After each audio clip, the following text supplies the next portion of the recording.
Black holes have a fairly simple origin story. A massive star runs out of fuel, gravity takes over, and what remains collapses into something so dense that not even light can escape. At least that's how we thought it works. But astronomers may have detected something that doesn't fit that story. A black hole so small that the star needed to create it should have never been capable of becoming one. And if that interpretation is correct, then this object didn't begin with the death of a star. Its story may have started much earlier, possibly before stars even existed at all.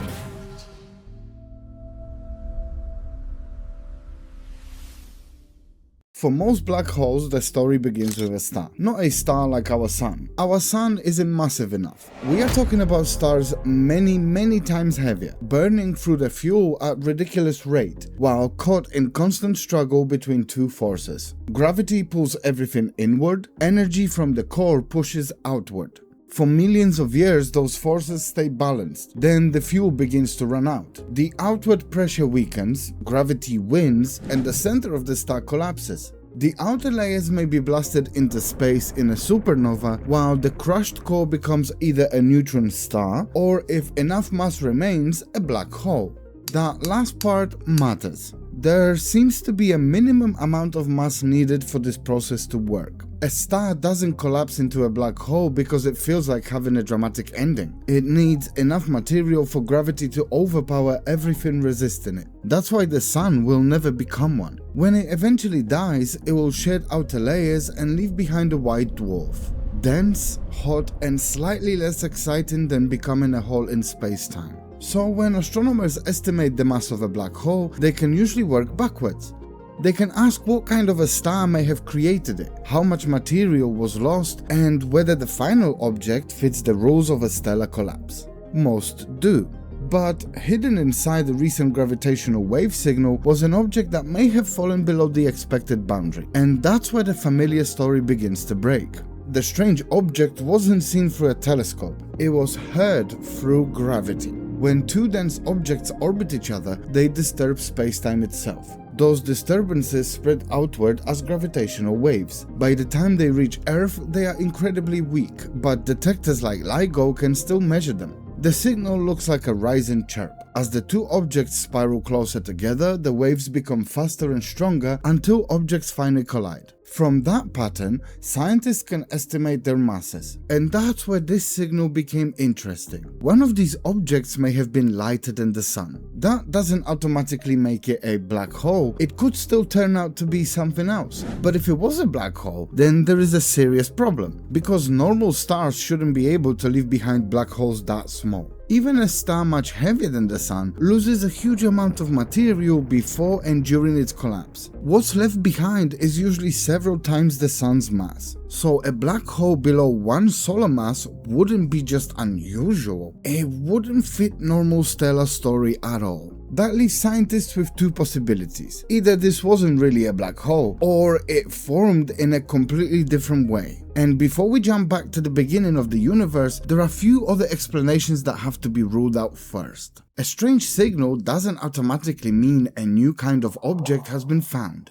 First, there is the chance the signal was caused by noise in the detector. LIGO is incredibly sensitive. It can pick up changes smaller than the width of a proton, which is useful when you're trying to measure ripples in space-time. It also means passing trucks, earthquakes, weather, and tiny movements inside the equipment can all create problems. That's why possible detections are checked again and again before anyone treats them as real. Then there is the object itself. It may have been a very light neutron star. Neutron stars are the collapsed remains of massive stars, and they are also unbelievably dense. A sphere roughly the size of a city can contain more mass than the sun. The problem is that neutron stars aren't normally expected to be this light either, so even that answer would still be strange. Scientists can sometimes tell the difference by looking at what happened just before the collision. A neutron star can stretch slightly under the gravity of its companion. A black hole can't. Those tiny changes can leave a trace inside the gravitational waves, but this signal may have not been clear enough to settle the question. There are also more exotic possibilities. Maybe it was a type of a compact object we haven't confirmed yet. Maybe our models of stellar collapse are missing something. Or maybe the signal itself will become less convincing as more data is studied. Right now, no single explanation has won.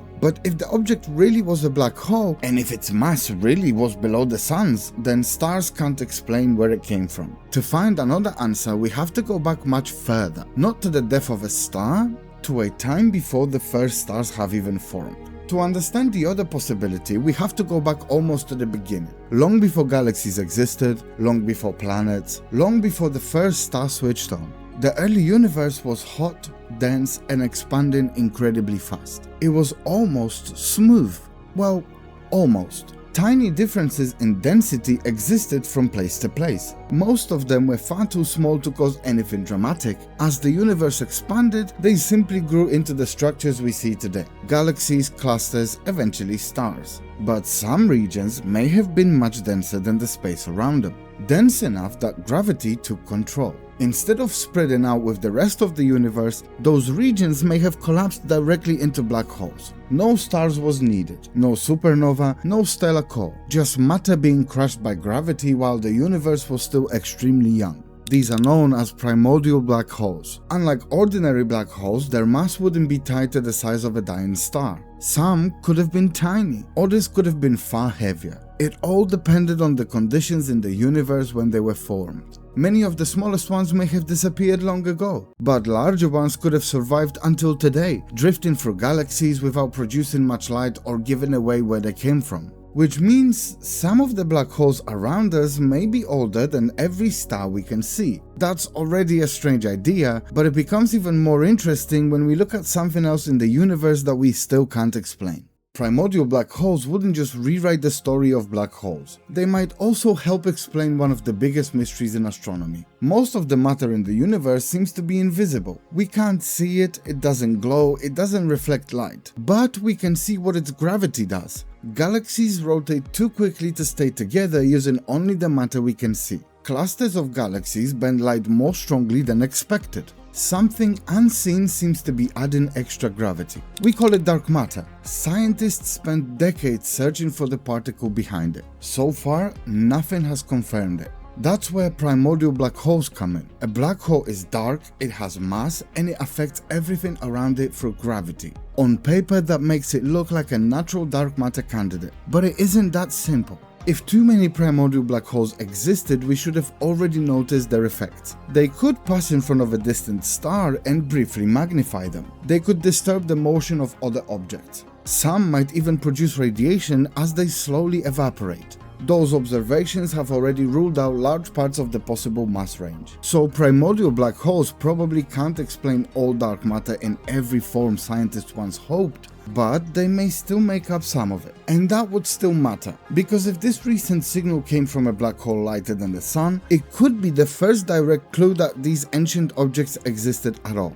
Not proof and not a solution to dark matter, but a reason to keep looking. Because one strange signal can be a mistake, a pattern is much harder to ignore.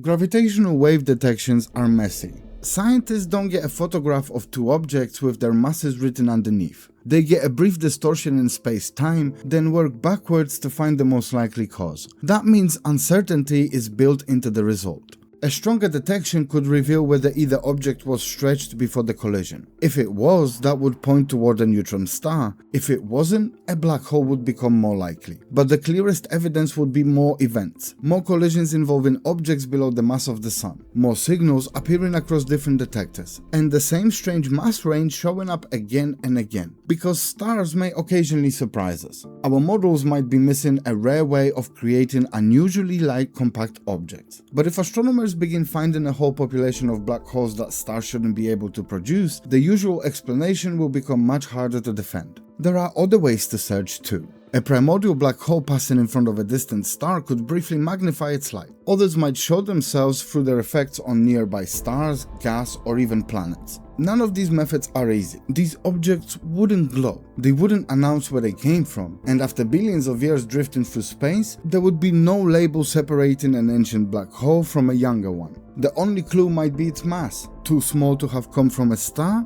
but large enough to have survived since the early universe. For now, the strange signal remains exactly that, a clue. And if you're still here, thank you. If you enjoyed the video, consider leaving a like and subscribing. I know everyone says it, but it does really help my channel. You'll also find few astronomy and space related books linked in the description if you would like to support the channel further, along with more content at spaceopedia.co.uk. Thank you for watching, and as always, keep looking up.